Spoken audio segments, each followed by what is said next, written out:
Composition often seems to be the holy grail among photographers. You've probably heard about the rule of thirds, golden spirals, symmetry, leading lines, and many more theoretical guides for good composition. But in this video, I'm going to talk about what I consider to be the most important compositional rule in photography.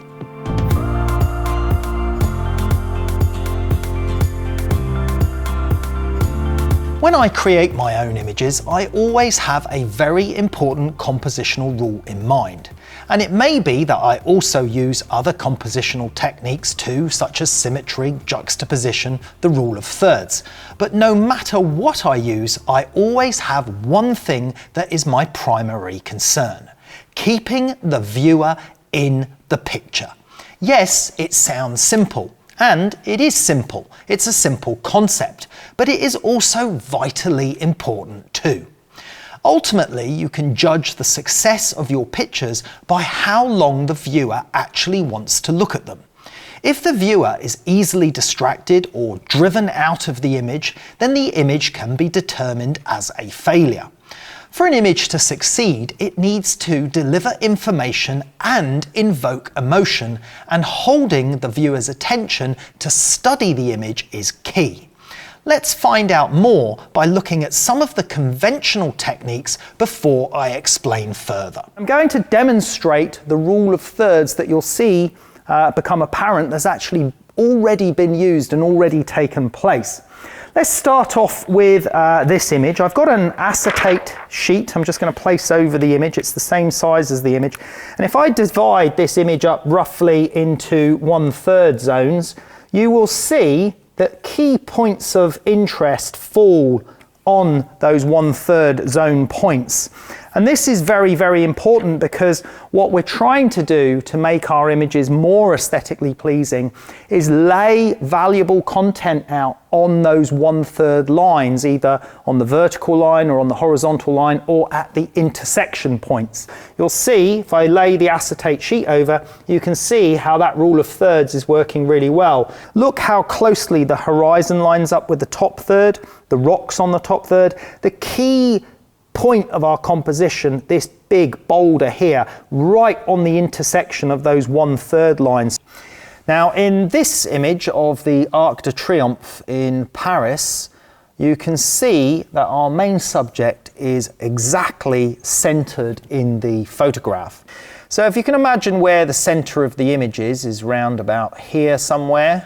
And what you'll notice is that our actual subject is a symmetrical shape either side of that center point. But the key thing to this is called leading lines, and that's afforded to us by this run of trees running down the side of the Champs-Élysées, down the side of the avenue here, that leads us to the center of the image. And then the same applies with the traffic and the lines of the road. Everything is directing our eye towards that central point.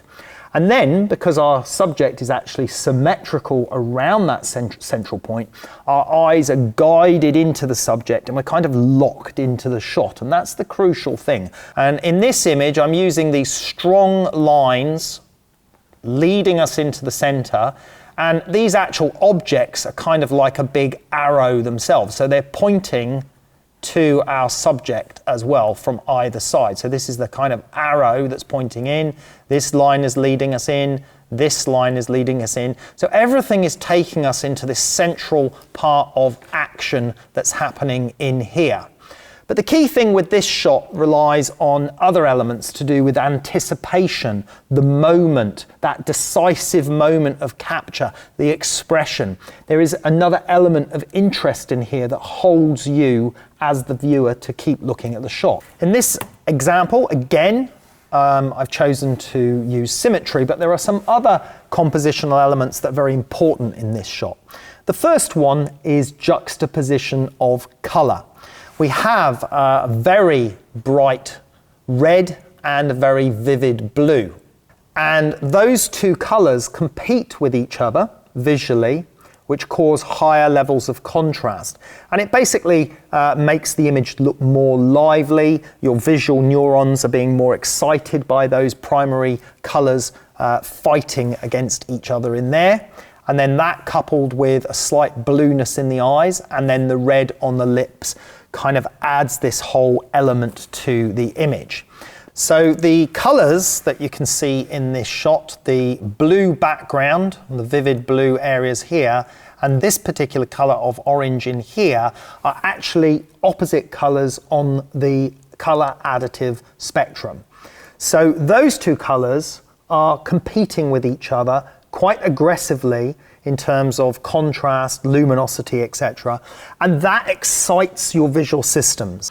And this is something that's often done in advertising photography, and it's one of the techniques that we use, where sometimes we'll take the key subject or the key component color, and then we'll use a background color that is the opposite to that color or contradictory to that color to offset the subject and make it pop out of the frame more. Another commonly used photography compositional rule is called framing. Now, framing is demonstrated very well in this particular image.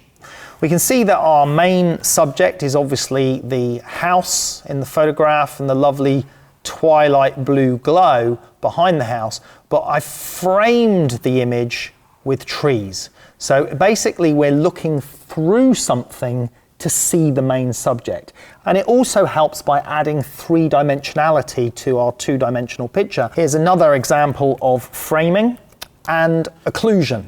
So I've framed my subject through the woodwork in the shot here, which adds interest, adds another dynamic to the shot, but also occlusion and that shallower depth of field gives a more enhanced sense of three-dimensionality, because what we're seeing are two sort of depth of field levels here. In this particular image, I wanted the viewer to be drawn in with the brand name from the lower left.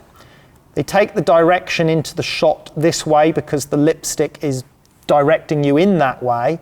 You're formed at a barrier here, so you kind of bounce off of the image and go back down that way, and then you arrive here, and then you're pointed back down this direction. So you end up in a circular motion within the shot through these two key compositional elements, and you're avoided from exiting on the right here because, again, this element sort of points you back into the shot as well. The most important objective is to keep your viewer connected to your image. The longer they want to look at an image, then the more successful you've been in creating an effective photograph.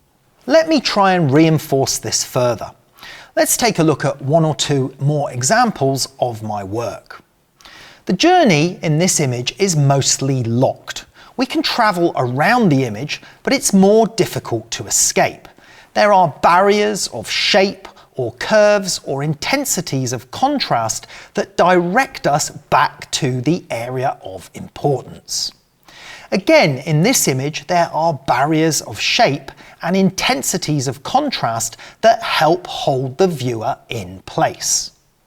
In this image, there are decisions with the lighting that form natural barriers and objects that reinforce keeping the viewer circulating within the image. Now, it actually goes much deeper than this. There are also many other factors to do with colour, contrast, juxtaposition, narrative, and emotion that also contribute to the effectiveness of an image. These are things that are too complex to cover in a short or even long YouTube video, and they are the subject of my annual 4-day workshop with fine art animal photographer Tim Flack. We have a page on our site if you'd like further information on that. In the meantime, some of the information I showed you earlier is from our free course on photography, which is available on our site at carltayloreducation.com. It's from the chapter on composition, but there are also plenty of other great chapters for free to help you brush up on your skills. Well, I hope you enjoyed this, and thanks very much for watching.